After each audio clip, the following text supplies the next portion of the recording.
السلام عليكم ورحمة الله وبركاته. ازيك يا حبايبي؟ عاملين ايه؟ يا رب تكونوا بخير وفي احسن حال. كل عام وانتم بخير جميعا. طب النهارده هنعمل مع بعض محشي كرنب وخس. نزلنا بالرز اتغسل ونزلنا بالخضرة مشكلة زي ما حضراتكم شايفين كده اهو، على حسب الكمية بتاعتك. ودي التسبيكة اللي انا عملتها معاكم قبل رمضان بيوم اهي. بصي الكرنب بتاعك جاهز والتسبيكة جاهزة، مش هتاخدي وقتي خالص، ما خدتش اي وقت. والملح هننزل بالملح على حسب ما تحبي اهو بالشكل ده كده. واحنا حاطين ملح وفلفل وكمون وكل حاجة حاطينها في التسبيكة نفسها، بس هنا احط رمادات بسيط. هنحط كمون وزبرة ناشفة زي ما حضراتكم شايفين كده، وهنقلب كويس اهو بالشكل الحلو ده. شايفين التسبيكة لونها احمر وجميلة ازاي اهو. تعملوا الحاجة وتركنوها يا دوبك تطلعي، مش هتتعبي في اي حاجة، في ثانية تلاقي نفسك عملت كل حاجة. وهنا حاطين فص ثوم مهروس زي ما حضراتكم شايفين كده. الثوم لازم بيدي ريحة حلوة برضو في المحشي. اللهم صل وسلم بالشكل على الحلو ده كده نبينا محمد. اهو بالشكل الحلو ده كده. مش تنسي اي التوابل بتاعتك حاجتك اهو.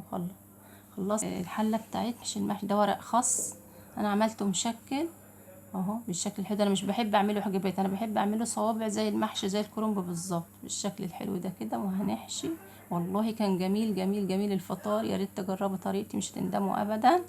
شجعوا كده. شايفين المحشي ما خدش من وقت اي حاجه، التسبيكه عندي والكرنب عندي جاهز، فما خدتش اي وقت خالص في الفطار اهو بالشكل الحلو ده كده.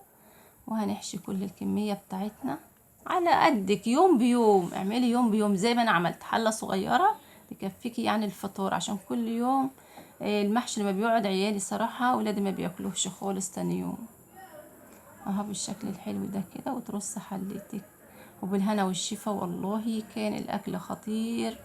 يا ريت تجربوا طريقتي، ويا ريت لو عجبتكم الفيديو عجبكم تشتركوا لي في القناة وتفعلوا زر الجرس عشان يوصلكم كل جديد مني. نتشجع مع بعض ونعمل مع بعض كل حاجة، السحور والفطار وكل حاجة ان شاء الله اهو بالشكل الحلو ده.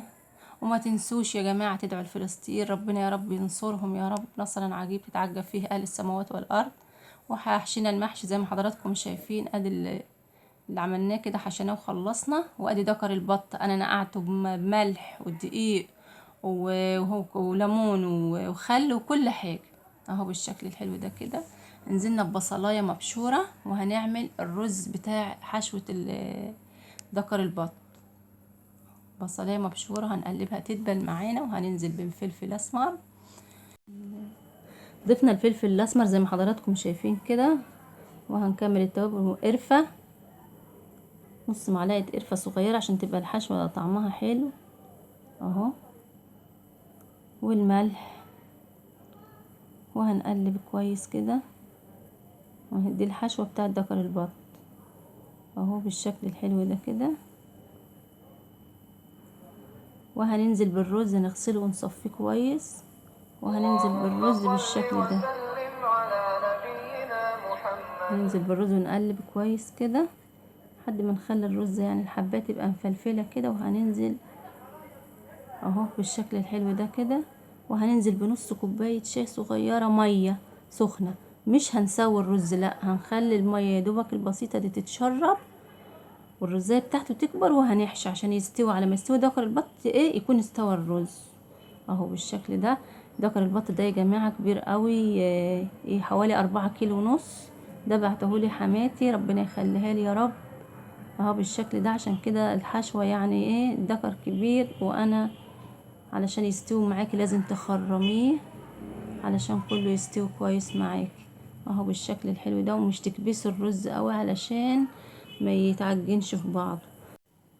وكتفنا الرجول بتاعته بخيط وهنشوحه في الحلة من غير اي سمنة من غير اي حاجة. نشوحه شوية. ومعانا ورق لورا وقرفة وحبهان وبصلاية. وهنقلب كده بالشكل ده. قلبناه وشوحناه كويس. وهننزل بمية سخنة يا بنات، مية سخنة. وتحط حد ده كبير عشان كده حاطه في حلة كبيرة. بعد ما استوى البطة يستوت هننزل بالشوربة على المحشي زي ما حضراتكم شايفين كده. وهنسوي المحشي الجميل ده معاكم. وهنشوف هنعمل ايه تاني اهو بالشكل الحلو ده. مش تزودي ميه كتير عشان يطلع ايه، ما يطلعش معجن. انا بحب يعني الفل الشوربه بيطلع مفلفل وحلو جميل كده، بيبقى لونه احمر وجميل. اهو تهزي حلتك كده اهو بالشكل الحلو ده كده. وان شاء الله فطارك عندنا وسحورك عندنا، ويا ريت تتابعوني عشان يوصلكم كل جديد. معانا معلقه صلصه بالشكل ده، وهندهن الدكر بتاعنا. شايفين مخرمات ازاي علشان يستوي، عشان هو حجمه كبير قوي اهو بالشكل ده كده. وهندهنه بالشكل الحلو ده كده علشان يطلع معانا احمر وجميل اهو. يا رب الفيديو كله ينول اعجابكم اهو بالشكل الحلو ده كده. وبعد ما حمرنا ونزلنا بالفطار زي ما حضراتكم شايفين كده. ولو عجبكم الفيديو يا ريت تحطوا لايك وشير واشتراك في القناة، ودمتم في رعاية الله.